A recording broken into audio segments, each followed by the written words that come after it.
Guys आज की video में हम लोग बात करने वाले हैं इक्विटी म्यूचुअल फंड के बारे में। ये मेरी series basics of mutual fund का थर्ड वीडियो है और सेकंड वीडियो में हम लोगों ने बात की थी all types of mutual fund के बारे में। तो गाइज अगर आपने वो वीडियो मिस कर दी हो तो आप आई बटन पे क्लिक करके उस वीडियो को देख सकते हैं। तो सीधे चलते हैं मेरी कंप्यूटर स्क्रीन पे, जहां पे मैंने इक्विटी म्यूचुअल फंड की एक माइंड मैप बनाया हुआ है और मैं आपको एक एक पॉइंट वाइज सारी जानकारी देता रहूंगा। तो गाइज सबसे पहले हम इसका इंट्रोडक्शन देखते हैं कि इक्विटी म्यूचुअल फंड होता क्या है। तो बेसिकली इक्विटी म्यूचुअल फंड मैं आपको बता दूं कि equity mutual fund stock market में ही इन्वेस्ट करता है, यानी कि जो कंपनीज के स्टॉक्स होते हैं उस पर ही वो अपना मेन पार्ट पे ज़्यादा से ज़्यादा पैसा उस पर ही लगाता है। तो इस पे हम लोग देखेंगे equity mutual fund is a type of mutual fund that primarily invest in the stocks of companies, मतलब कंपनी के स्टॉक्स में इसको पैसा लगाना है। It provides investor an opportunity to participate in the growth potential of the stock market. तो इस पे हम लोग को अपॉर्चुनिटी मिलती है कि हम स्टॉक मार्केट के साथ ही साथ बढ़ें, क्योंकि देखिए हमको ये पता है कि स्टॉक मार्केट ही एक ऐसा ऑप्शन है जिसपे हाईली ग्रोथ का ऑप्शन रहता है, हमारे पास रहता है। क्योंकि अगर हम किसी भी बैंक में या ऐसी चीज़ में जाएंगे जहाँ पे हमको फिक्स रिटर्न मिलेगा ना, तो वो इससे थोड़ा सा डिफरेंट होता है। इसके जो की फीचर्स होते हैं, की फीचर्स में देखिए ये प्रोफेशनली मैनेज्ड होता है। इक्विटी म्यूचुअल फंड को फंड मैनेजर्स जो रहते हैं उनके पास एक हाईली एक्सपीरियंस रहता है शेयर मार्केट का, और वो शेयर मार्केट की उन्होंने स्टडी की हुई होती है, जिससे कि वो अपने माइंड से ये चीज़ डिसाइड करते हैं कि मुझे किस स्टॉक में पैसा लगाना चाहिए जिससे मैं अपने इन्वेस्टर्स को ज़्यादा से ज़्यादा रिटर्न कमा के दे पाऊँ। एक्सपीरियंस फंड मैनेजर मैंने आपको बताया है। डाइवर्सिफिकेशन, देखिए गाइस इन्वेस्टमेंट में सबसे ज़्यादा इंपॉर्टेंट बात है डाइवर्सिफिकेशन, क्योंकि अगर आप एक ही कंपनी में अपना सारा पैसा लगा देंगे तो क्या होगा कि अगर उस कंपनी में कभी भी कोई इशू आएगा या कभी कंपनी में लॉस में जाएगी तो आपका सारा पैसा लॉस में चला जाएगा। तो इसीलिए हमेशा अपने इन्वेस्टमेंट पे आपको डाइवर्सिफिकेशन करना पड़ता रहता है कि आप थोड़ा पैसा इस कंपनी में, थोड़ा पैसा किसी दूसरी कंपनी में, थोड़ा पैसा किसी तीसरी कंपनी में। जब आप अलग अलग तरीके से पैसा लगाते हो, अलग अलग सेक्टर्स में पैसा लगाते हो, तो अगर कभी एक सेक्टर डाउन भी है तो आपको नेक्स्ट सेक्टर से भी रिटर्न मिल सकता है, जिससे कभी भी आपको इमरजेंसी में कोई फंड की रिक्वायरमेंट होगी ना, तो आपका कोई ना कोई फंड आपको पैसा बना के दे रहा होगा, जिससे आप वो पैसा अपना निकाल भी सकते हो। लिक्विडिटी गाइस इसकी ये रहती है कि आप इसको कभी भी सेल कर सकते हो और कभी भी आप बाय कर सकते हो बिजनेस आवर्स में। मतलब कि ऐसा नहीं कि अगर आपने किसी बॉन्ड में पैसा 5 साल के लिए डाल दिया तो वो पैसा आपको ब्लॉक हो गया, नहीं। इक्विटी म्यूचुअल फंड में आपके पास ये लिक्विडिटी रहती है कि अगर आपने आज पैसा डाला हुआ है या आप उस पर SIP कर रहे हो या लमसम में पैसा डाला हुआ है, इसके बारे में आपको अभी आगे बताऊंगा। तो अगर आपको 1 साल बाद कुछ पैसे की जरूरत पड़ती है तो आप उतना पैसा उससे निकाल सकते हो। गाइस ट्रांसपेरेंसी, तो देखिए आप इस पे ऐसा है ना कि जब भी आप किसी म्यूचुअल फंड पे इन्वेस्ट करोगे, इक्विटी म्यूचुअल फंड पे, तो आपके मोबाइल ऐप में आपको ये सारी जानकारी मिलती रहेगी कि मेरा फंड किस तरीके से काम कर रहा है, या मेरी NAV क्या आ रही है, या उसका प्राइस क्या आ रहा है। तो ये एक ट्रांसपेरेंसी का बहुत बड़ा अच्छा तरीका है, क्योंकि आपको डेली का अपना रिटर्न देखने को मिल जाता है कि आज मेरे फंड ने कैसे परफॉर्म किया है। और यही गाइस इक्विटी म्यूचुअल फंड ही एक ऐसा म्यूचुअल फंड है जिसपे आपको सबसे ज़्यादा रिटर्न का पोटेंशियल रहता है। इसका रीज़न ये है क्योंकि ये डायरेक्ट शेयर्स में पैसा लगाता है, स्टॉक्स में पैसा लगाता है। अब गाइस देखिए कोई भी बैंक एक लिमिटेड टाइम के लिए आपको ब्याज देगा, या जो ब्याज देगा उसकी एक फिक्स परसेंटेज रहेगा कि हम आपको इतना इंटरेस्ट दे रहे हैं, या कोई भी बॉन्ड होगा। लेकिन जब आप इक्विटी म्यूचुअल फंड की बात करते हो तो चूंकि कंपनीज जब अच्छा बिजनेस करेंगी तो ऑब्वियस सी बात है उनके शेयर प्राइस बहुत स्पीड से बढ़ेंगे, और जब शेयर प्राइस बढ़ेगा तो आपका फंड भी आपको पैसा कमा के देगा।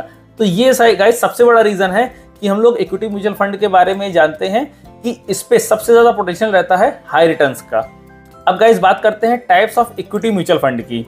देखिए इक्विटी म्यूचुअल फंड में हम लोग देखें तो लार्ज कैप फंड्स होते हैं। लार्ज कैप फंड्स क्या होते हैं? Large cap funds invest in a large companies with a proven track record और performance, generally considered less risky compare to other equity funds.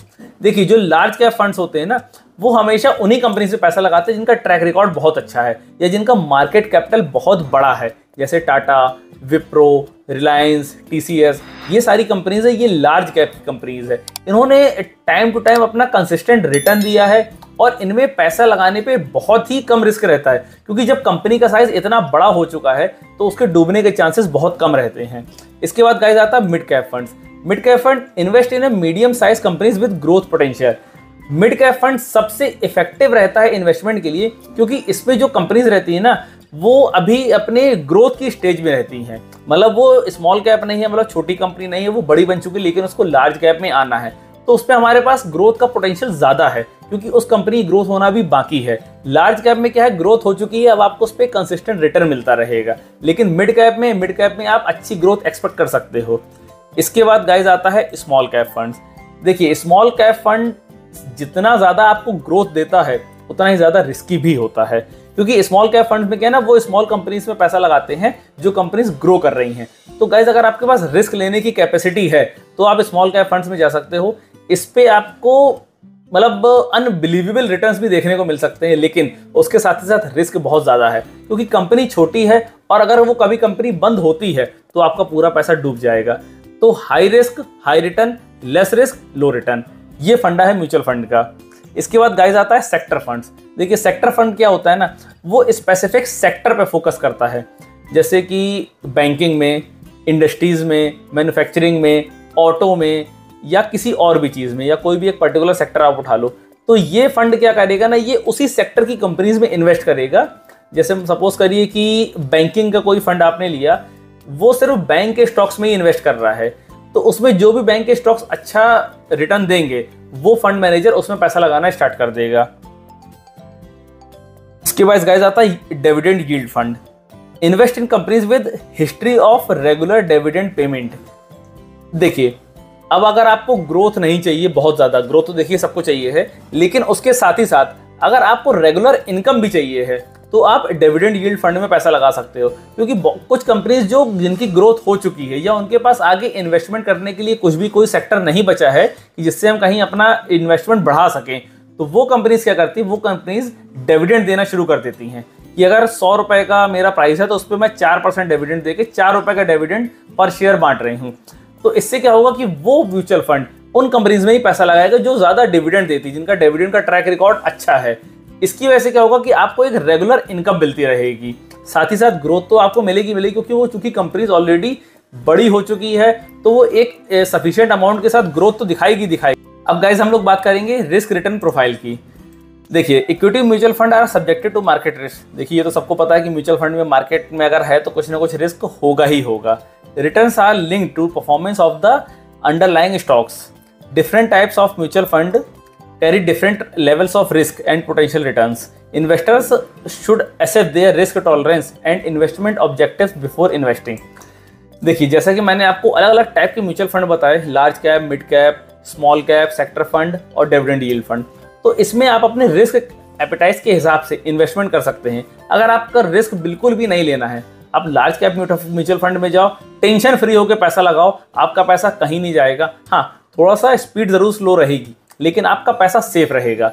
उसी तरीके से अगर आपके अंदर रिस्क लेने की कैपेसिटी ज़्यादा है तो आप स्मॉल कैप फंड में जा सकते हो, क्योंकि स्मॉल कैप में क्या है ना, रिटर्न बहुत ज़्यादा मिलता है। उसका रीज़न ये है कि कंपनी अभी छोटी है और कंपनी जब ग्रो करेगी ना, तो ग्रोइंग स्टेज में जो छोटी कंपनी की ग्रोइंग स्पीड बहुत ज़्यादा होती है, लेकिन जब वो कंपनी बड़ी हो जाती है ना तो उसकी ग्रोइंग स्पीड एक स्टेबल हो जाती है। आप एग्जाम्पल लो कि 1000 करोड़ की कंपनी को 50,000 करोड़ बनने में कितना ग्रोथ परसेंटेज आ रहा है, और वही 50,000 की कंपनी जब बन जाएगी ना तो वो 1 लाख करोड़ की कंपनी बनने में उसको टाइम लगेगा, क्योंकि छोटे अमाउंट से जब हम आगे की तरफ बढ़ते हैं ना तो वो ग्रोथ इजीली हमको मिलती है। इसलिए गाइज, अपना रिस्क एपेटाइट देखो कि आप कितना रिस्क ले सकते हो, उसके अकॉर्डिंग आप डिसाइड करो कि आपको किस म्यूचुअल फंड में पैसा लगाना है। अब गाइज समझते हैं हाउ टू इन्वेस्ट, कि म्यूचुअल फंड में इन्वेस्ट कैसे करना है। तो उसके लिए हमको सबसे पहले एक फंड सिलेक्ट करना है जिसको हमको अपने रिस्क एपेटाइट और इन्वेस्टमेंट हॉरिजॉन के हिसाब से देखना है, और हमको अपने सारे डॉक्यूमेंटेशन कंप्लीट करना है, केवाईसी डॉक्यूमेंट सबमिट करना है, और एक इन्वेस्टमेंट ऑप्शन अपने को चूज करना है कि हम लमसम में इन्वेस्ट करेंगे या फिर एसआईपी में जाएंगे। गाइज, अगर आपको लमसम और एसआईपी नहीं पता तो मैं आपको एक छोटा सा शॉर्ट में बता देता हूँ कि लमसम वो अमाउंट होता है जिसमें हम एक बार में सिंगल चंक में पैसा इन्वेस्ट करते हैं, कि जैसे मेरे पास 2 लाख रुपए मुझे इन्वेस्ट करना है तो मैं 2 लाख रुपए एक बार में इन्वेस्ट कर रहा हूँ। और एसआईपी होता है सिस्टमैटिक इन्वेस्टमेंट प्लान, यानी कि 2 लाख को मैंने 5-5 हज़ार में डिवाइड कर दिया और मैं हर महीने 5,000 रुपए ही इन्वेस्ट करूंगा। तो गाइज, ये 2 इन्वेस्टमेंट ऑप्शन होते हैं, आपको चूज करना पड़ेगा कि आपको पैसा सिंगल चंक में इन्वेस्ट करना है या फिर स्मॉल अमाउंट में आपको इन्वेस्ट करना है। इसकी आप एप्लीकेशन फॉर्म रहेगा, एप्लीकेशन आपको जिस कंपनी के जिस भी म्यूचुअल फंड पे आपको पैसा इन्वेस्ट करना है, आप उसकी एप्लीकेशन सबमिट करिए और बस फिर घर पे आराम से बैठ के उसको सिर्फ मॉनिटर करिए, रिव्यू करिए कि आपका म्यूचुअल फंड वर्क कैसे कर रहा है, उसका रिटर्न सही आ रहा है, वो अपने जो पुराने ट्रैक है उसको कंप्लीट कर पा रहा है कि नहीं कर पा रहा है।